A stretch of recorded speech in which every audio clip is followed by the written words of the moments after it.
Welcome to the Rewards Master. Today I want to continue with a series I just started where I'm just kind of giving a review of my favorite cards that I have in my wallet, why I like them and why they're there, and just maybe give you some information if perhaps those cards will be useful for you. So today we're going to look at the Delta Reserve card, the big daddy card of the Delta lineup from American Express. So don't forget to hit the like and subscribe button and also hang around and we'll get to it.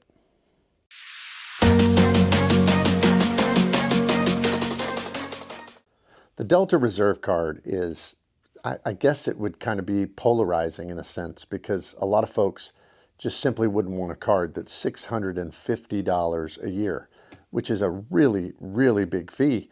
But to me, I like it, even though Delta is my secondary airline. I fly American Airlines primarily, have status on American, also have platinum status with Delta, fly them kind of secondarily, except the reason I even like to fly them is my own home airport, the only lounge there is a Delta lounge. So that really is beneficial. So that's kind of why I got the card. I did a status match over to get the status and why I've really enjoyed it. But kind of the features of this card is it doesn't earn well. You get like 3 miles per dollar when you book Delta, and then you get like 1 on everything else, which is really not very good at all.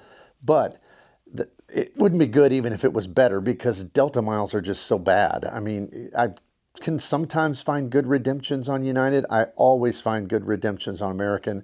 I hardly ever find good redemptions on Delta. So if any of you have better luck with Delta, maybe you've got the magic and I don't. So tell me down below in the comments. But Delta is just really hard for me to get any value from. So I just kind of use the miles I get from them for the stuff that, like, if I need to send my spouse out to see kids and I don't want to burn more valuable miles, I'll just use Delta, stuff like that. So it's not really one of the better cards for me in regard to the miles that's earned. But what I really like about it is the card is pretty good at earning status. So on Delta, you get status at 5,000 medallion qualifying dollars. That's what they consider their metric to reach status. You get silver status, which isn't all that great. I mean, you get to get priority boarding and free bags and all that. But then you get gold at 10,000, you get platinum at 15,000, and then if you want to go to diamond, it's like way above that. I think 28 or something like that. So I'm at that platinum level. I don't know if I'll reach it in the future. Probably gold is more realistic for me in the future.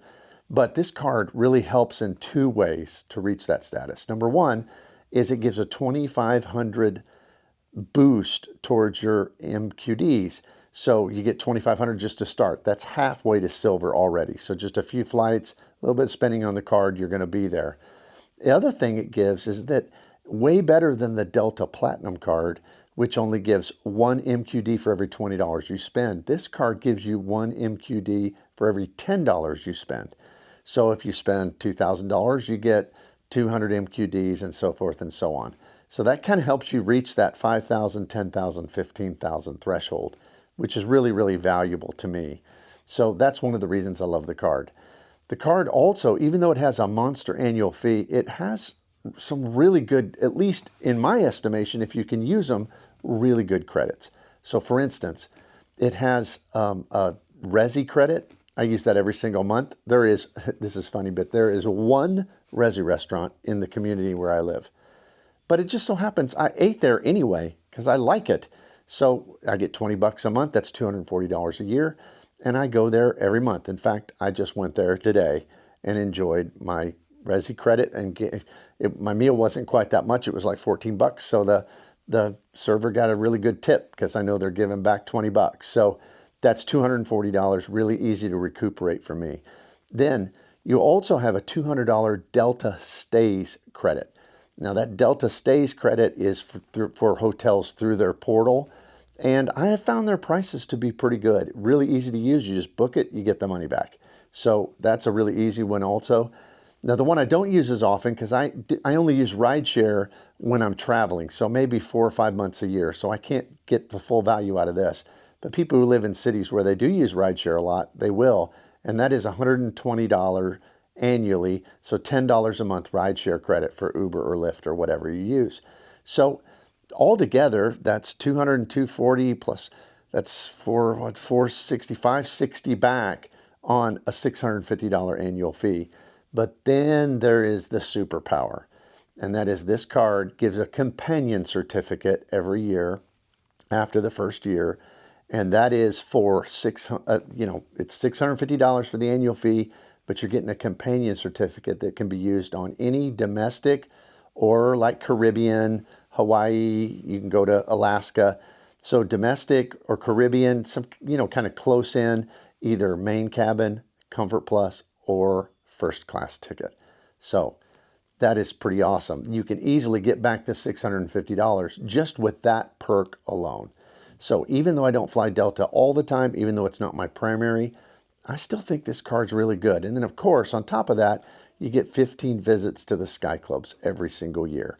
So that's 15 visits, trips. So like if you go twice in one day because you're going when you leave and then going in a layover, and even when you land, that still only counts as one. So some of the other cards, they give unlimited.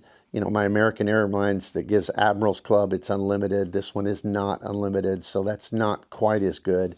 But still, I mean, since it's not my primary airline, 15 is more than enough. Now, it doesn't give free guests, but it does give 4 free guest certificates every year. So I find those valuable because my spouse flies with me sometimes when I'm flying on Delta, so we'll use those free passes. So that's my roundup of the Delta Reserve card. That's why I have it in my wallet. It's from American Express, $650 a year, like $560 potentially in credits back, and then that awesome certificate and access to Delta Sky Clubs. Oh, by the way, it also gives access when you're flying Delta to Centurion lounges. So it kind of, if you fly Delta all the time, it can kind of take the place of the American Express Platinum card. So also escape lounges and some others. So it's really, I think, a fantastic card. So tell me what you think of the Delta Reserve down below. Is it something you have in your wallet? Is it something that you want in your wallet? I would be really curious to know your opinion. Until next time, don't forget to hit the like and subscribe button. I'm marching my way to 500 subscribers. I'm excited about that. So if you'll help me out, I'd appreciate it, and we'll see you here next time.